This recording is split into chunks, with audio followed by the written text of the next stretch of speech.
అందరికీ నమస్కారం అండి. ఓం నమ శివాయ. నంది కొమ్ముల మధ్య నుంచి శివలింగాన్ని దర్శించడం వెనుక రహస్యం గురించి తెలుసుకుందాం. శివాలయంలోకి అడుగు పెట్టగానే పరమేశ్వరుని కంటే ముందుగా నందినే దర్శించుకుంటాం. కొందరు నంది రెండు కొమ్ముల మధ్య నుంచి పరమేశ్వరుణ్ణి చూస్తే మరికొందరు ఆయన చెవిలో తమ అభిష్టల్ని చెప్పుకుంటారు. నంది పరమేశ్వరునికి ద్వారపాలకుడు కాబట్టి ఆయనకి అంత ప్రాముఖ్యత. పరమేశ్వరుడికి అనుంగ భక్తుడు అందీశ్వరుడు. అందుకని ఆలయకారకుడు నందిని తన వాహనంగా చేసుకున్నాడు. ప్రతి శివాలయంలోనూ శివలింగానికి ఎదురుగా నంది విగ్రహం ఉంటుంది. ఆలయంలోని మూల విరాట్ దర్శనం చేసుకునే సమయంలో మనసుని భగవంతునిపై కేంద్రీకరించాలి. అందుకే గర్భాలయంలో చాలా చిన్న అఖండ దీపారాధన మాత్రమే వాడతారు. మరే ఇతర దేవాలయాలలోనూ లేని విధంగా శివాలయంలో మాత్రమే నంది కొమ్ముల మధ్య నుంచి శివలింగాన్ని చూస్తారు. సాధారణంగా శివాలయానికి వెళ్ళినప్పుడు మనం ఆలయానికి ప్రదక్షిణ చేసి పరివార దేవతలను దర్శనం చేసి పరమశివుణ్ణి దర్శించుకుంటాము. కొందరు భక్తులు నందీశ్వరునికి నమస్కరించి వెళ్ళిపోతారు, కానీ అది అసంపూర్ణ దర్శనం అని శాస్త్రములు చెబుతున్నాయి. పరమశివుడు ఏ శివాలయంలో అయినా శివలింగ రూపంలో ఉంటాడు. అంటే ఇతర దేవతల లాగా కరచరణాదులు అంటే విగ్రహ రూపం లేకుండా లింగాకారంగా ఉండే సకార స్వరూపం.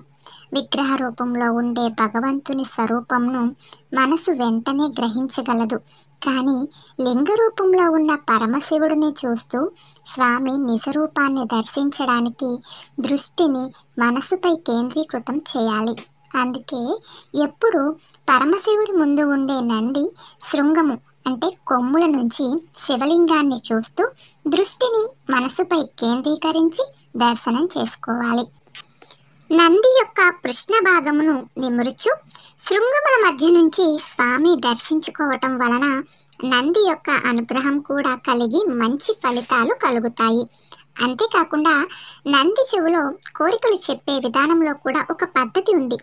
కుడి చేతిని నందీశ్వరుని చెవికి అడ్డంగా పెట్టి నెమ్మదిగా గోత్రము, పేరు, కోరిక చెప్పడం మంచిది.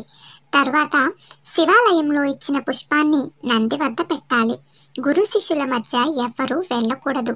అందుకనే నంది విగ్రహం పైన కొమ్ముల మధ్య నుంచి శివ దర్శనం చేసుకోవలసి ఉంటుంది. శంభుడు త్రినేత్రుడు. ఆయన త్రినేత్రం తెరిస్తే సకల చరాచర జగత్తు తల్లడిల్లిపోతుంది. అందుకనే నేరుగా శివుని ముందుకి వెళ్ళకూడదని పెద్దలు చెబుతారు. దీంతో ముందుగా ఆయన వాహనమైన నంది కొమ్ములపై వేళ్లను ఆనించి దర్శనం చేసుకున్న అనంతరమే మందిరం లోపలికి వెళ్ళాలి. దీన్నే శృంగ దర్శనం అంటారు. రాశి చక్రంలోని మిథున రాశి గౌరీ శంకర స్వరూపం, వృషభ రాశి నందీశ్వర రూపం. రాశి చక్రం ఉదయించే సమయంలో వృషభ రాశి మిథున రాశి కిందుగా, అస్తమించే సమయంలో మిథున రాశి వృషభ రాశి కిందుగాను ఉంటుంది. ఆ కారణం వలనే శివుడు వృషభ వాహనుడు, వృషభ ధ్వజుడు అయ్యాడు. వృషభం యొక్క వృషభ భాగాన్ని సృష్టిస్తూ శివుణ్ణి దర్శించడం వల్ల విధి విహితం. శివాలయంలో నంది కొమ్ముల మధ్య నుంచి శివుణ్ణి దర్శించిన వారికి కైలాస ప్రాప్తి కలుగుతుందని శివపురాణంలో ఉంది. ఓం నమ శివాయ.